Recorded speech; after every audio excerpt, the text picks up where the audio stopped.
वाचन होईल आणि त्यानंतर भावार्थ सांगणार आहे. नक्कीच बघा. ही तुम्हा सर्वांना नम्र विनंती. जगातील सर्व मंडळींचं माझ्या यूट्यूब चॅनलमध्ये स्वागत आहे. आज तुम्हाला संत तुकाराम महाराज यांचा अभंग 5 चरणाचा आहे. नक्की बघा. अभंग.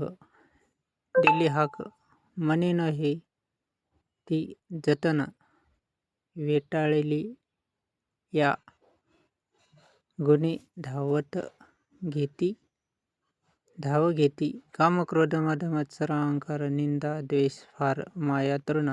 इंद्रियाचे भार फिरतील चोर, खान घ्यावया घर फोडून पाहे. माझ्या येथे काही न चले पराक्रम आहे, त्याचे वर्म तुझे हाती. तुका म्हणे हाता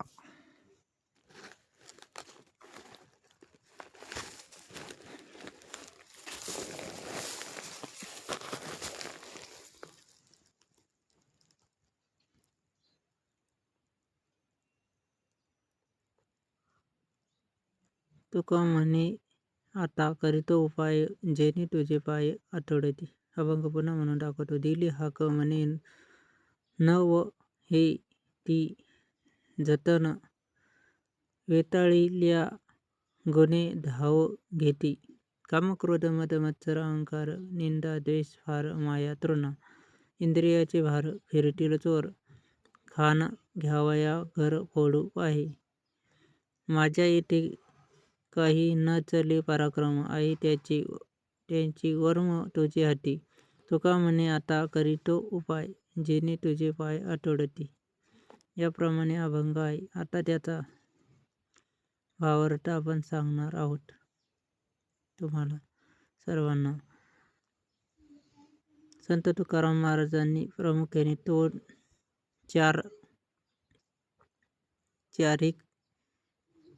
चारही मुद्दे अभंगातील 4 चरणातील 4 महत्त्वाचे मुद्दे सांगितले आहे. महत्त्वाचे ते जेणेकरून संपूर्ण विश्वातील जगातील सर्व मंडळींसाठी महत्त्वाचे आहे.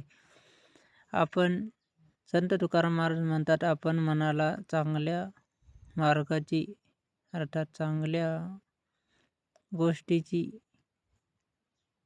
आणि मार्ग देऊ शकतो.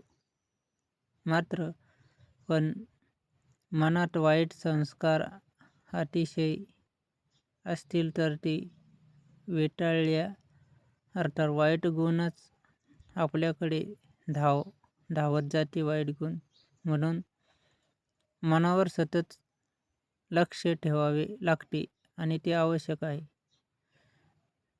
दुसऱ्या कडव्यातील महत्त्वाचा मुद्दा अंतर्गत शत्रू. काम क्रोध मद मत्सर अहंकार निंदा द्वेष माया आणि तृण हे मनुष्याचे खरे शत्रू आहेत. हे विकार शांतता, समाधान, प्रेम आणि भक्ती अकल्यातून नष्ट करतात. म्हणून अकली भक्ती होत नाही, असे संत तुकाराम महाराज इथे आपल्याला सुचवतात. तिसऱ्या कडव्यातील संत तुकाराम महाराज म्हणतात, इंद्रिय चोरांसारखी कशी गती होती त्याबाबत सांगतात. म्हणून अनियंत्रित इंद्रिय विषयांच्या मागे धावत राहतात. ही इंद्रिय चोरांसारखी आपल्या मनातील शांती, विवेक, समृद्धी आणि भक्ती चोरून नेतात. त्यामुळे इंद्रिय संयम हा साधनेचा महत्त्वाचा भाग आहे. त्यामुळे ही संयमता आणि सर्व काही गोष्टी भगवंताला अर्पण केल्यानंतर आणि त्याला शरण गेल्यानंतर ते चोरून घेत नाही आणि आपण भक्ती करू लागतो. चौथा मुद्दा, चौथ्या कडव्यातील भगवंताची शरणागती. माझ्या स्वतःच्या सामर्थ्यावर हे विकार जिंकणे कठीण आहे, असे संत तुकाराम महाराज म्हणतात. आणि माझे रक्षण व मार्गदर्शन तुझ्या हातात आहे. म्हणून संत तुकाराम महाराज म्हणतात, हे भगवंता, तुझ्या चरणावर डोकं ठेवून मस्तक ठेवतो आणि तुला शरण. सर्वांनी प्रत्येकाने भगवंताला शरण जावी असे त्यातील अर्थ आहे. खरा उपाय नामस्मरण, संतसंग, सदाचार आणि आत्मपरीक्षण.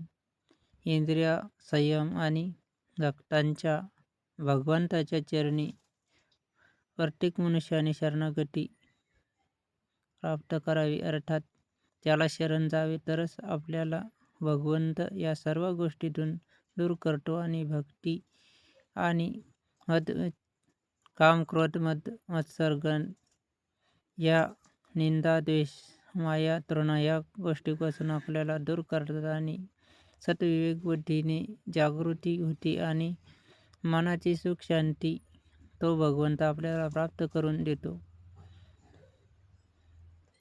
अभंगाचा सार. मानवातील विकार हे मनुष्यातील विकार हे मनातील विकार हेच खरे अकले चोर आहे ते लक्षात घ्या मंडळी. इंद्रियावर संयम ठेवा, मनावर सतत संस्कार, संतांच्या मार्गदर्शनाखाली राहा, तरच आपल्यावर संस्कार होतील असे संत तुकाराम महाराज म्हणतात. त्याचप्रमाणे अहंकार सोडून भगवंताच्या चरणी शरण जा भगवंताला. त्याचप्रमाणे नामस्मरण व संतसंग हाच खरा सुखाचा मार्ग आहे असे संत तुकाराम महाराज आपल्याला सांगतात. मन शुद्ध झाले की विचार आपोआपच शुद्ध होतात असे संत तुकाराम महाराज म्हणतात. विचार शुद्ध झाले की आचरण शुद्ध होते. जिवंत आत्म्याचे अर्थात प्रत्येक मनुष्याचे असे संत तुकाराम महाराज म्हणतात. जगाला उपदेश करतात ते सत्यच आहे. जीवनातील 5 धडे संत तुकाराम महाराज आपल्याला सांगतात. प्रथम, मनावर नियंत्रण ठेवता येते. वाईट विचारांचा प्रवेश आपण देऊच नका. 2 विकार ओळखा आणि त्यांच्यावर लक्ष ठेवा, अर्थात त्याच्यावर उपाय शोधा. उपाय कोणता शोधायचा तर भगवंताला शरण जा आणि नामस्मरणात राहा. 3, इंद्रियांचा योग्य वापर कसा कराल. गुलाम होऊ नका, इंद्रियाचा गुलाम व्हायचंच नाही. आणि 4 व 5 यामध्ये पाहणार आहोत. अहंकार सोडा, मी ऐवजी भगवंतात्वास सर्व काही केले आहे हे त्या भगवंताला सांगा आणि अर्पण करा. आणि 5वा मुद्दा, भगवंताचे नामस्मरण हे सर्व अवस्थेचे औषध आहे, प्रमुख औषध आहे, म्हणून त्या भगवंताला आपण शरण जाऊया. सविस्तर विचार. जीवनातील सार, खरा आनंद हा हवा असेल तर मन शुद्ध असणे आवश्यक आहे. मन शुद्ध करणारी संत तुकाराम महाराजांचा हा अभंग मार्गदर्शक आहे. त्यामुळे या अभंगात सांगितलेले विकार आपण ओळखणे आणि त्यांच्यावर उपाय केले तर जीवनात शांती, सुख, समाधान आणि भगवंताच्या कृपा आपोआप प्रत्येकाला मिळेल. हे विकार जिंकण्यासाठी संयम, साधना, सेवा आणि संतसंग याचा आधार घ्या. सतत नामस्मरण करा. विठ्ठलाच्या चरणी प्रेमाने नतमस्तक व्हा. संतांची वाणी आणि श्री हरी नाम हेच संसार सागरातून तरण्याचे साधन आहे. अर्थात विठ्ठलाच्या चरणी आपण प्रेमाने नतमस्तक प्रत्येकजण व्हाल यात कोणती शंका नाही. त्याप्रमाणे त्या विठ्ठलाचे स्मरण आपण करू, श्रीहरीचे स्मरण करू, हेच सत्य आहे.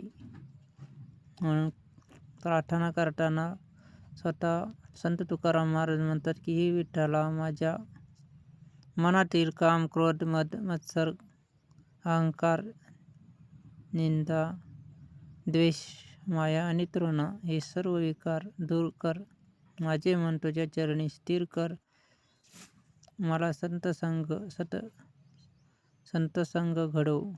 त्याचप्रमाणे सतबुद्धी आणि तुझी अखंड भक्ती दे, असे भगवंताकडे ते संपूर्ण जगासाठी प्रार्थना करतात. त्यांची प्रार्थना ही महत्त्वाची आहे आणि त्यांच्यानुसार आपण कार्य करण्याचा एक संकल्प आज घेऊया. आजचा हा व्हिडिओ त्यासाठीच आहे. तेव्हा भेटूया पुढील व्हिडिओमध्ये. तोपर्यंत तुम्हा सर्वांना रामकृष्ण हरी. जय शिवराय, जय जिजाऊ, भारत माता की जय, वंदे मातरम, जय जवान जय किसान. हा व्हिडिओ जास्तीत जास्त शेअर करा, लाईक करा, कमेंट करा आणि हा व्हिडिओ कुठेच स्किप न करता पूर्ण बघावा ही सर्वांना नम्र विनंती.